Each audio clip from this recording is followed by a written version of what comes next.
Hey folks, it is Thursday, March 3rd, and here's your forecast. So today is a peer review day, so I'm going to walk you through what we're going to do. You're going to first locate your peer review group below.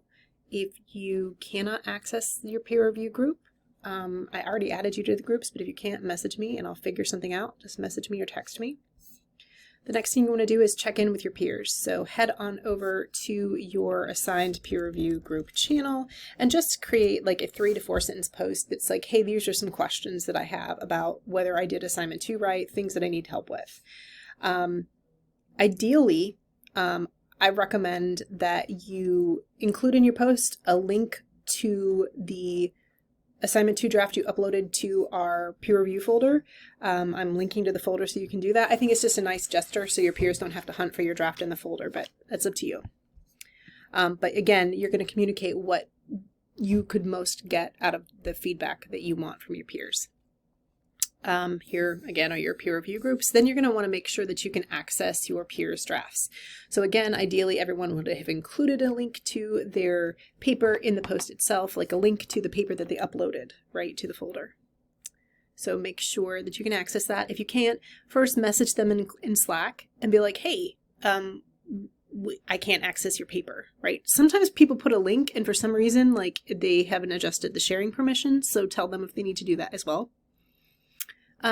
If you can't get something resolved, give it a couple, maybe like 10 minutes. If you can't resolve something, just go ahead and you can send, DM me on Slack or just send me a text and I'll try to figure it out. But most of the time, if your peers haven't like posted anything and haven't uploaded their paper, like I would just assume that they're not participating in peer review. That is not going to affect your grade, so don't worry, okay? So just respond to the peers who are participating. And then you're going to take part in peer review, right? And there are multiple parts to the peer review. First, you start by reading their reflection post. Then you actually read their draft and make some marginal comments in Google Docs. I give you examples of things that I want you to do, like the things that you would include comments about are here, right? Also note that if you are the second person or third person, you don't necessarily have to comment on your other reviewers' comments, but you can if you want to add something. But here's a note on how to do that with etiquette. The next thing you're going to want to do then, of course, once you're done adding those kind of global feedback things in the draft itself, you're going to scroll down to the bottom and you're going to complete the peer review form to the best of your ability. Now, if you are reviewer 1, you've got a very different task than the rest of your peers, in the sense that you might notice some of the broad strokes and be like, hey, this needs done, right? So forth and so forth. But as you move on to like the second or third papers that you are assigned to review, you might end up being the second or third reviewer or fourth, depending on how many people are in your group. And your task becomes a little bit lighter because if the person before you had identified something, you're like, yeah, this should be fixed. Your job is to then be like, here's how you fix it, right? Here's a specific way to do that. So again, it's like a crowdsourcing thing. So keep that in mind. Then finally, you're going to head back over to the Slack channel and you are going to just offer like a 3 to 4 sentence post. Sometimes people go over 4 sentences and that's perfectly fine. You're basically debriefing your peers and being like, okay, like I said this in your paper, but like this is the specific thing that I think you could focus on and get the most impact, because sometimes people don't have spoons to do everything. So at least in your feedback, highlight the one thing that's like, if you fix this, I think you should be pretty good. Like fix this 1 or 2 things and I think you should be okay, right?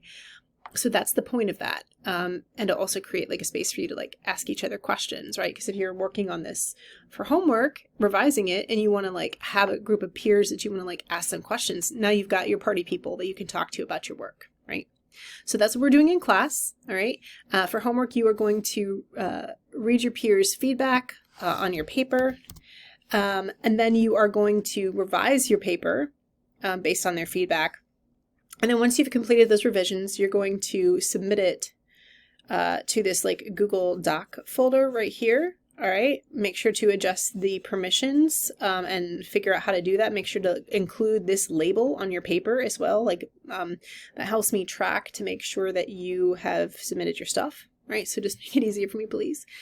I beg you. I'm trying to make this class easy on you. Reciprocity, right? And then remember too, that assignment 2 is due on Tuesday, March 8th, but do not freak out if you don't have it done by then, because you can turn it in until the last day that we meet for this class, and I will not take off any points. The only benefit of turning in your stuff on time is that you will get written feedback on your paper, whereas if you turn it in late, you're only going to get a letter grade. Okay, so that's it. Let's have a good peer review day. All right.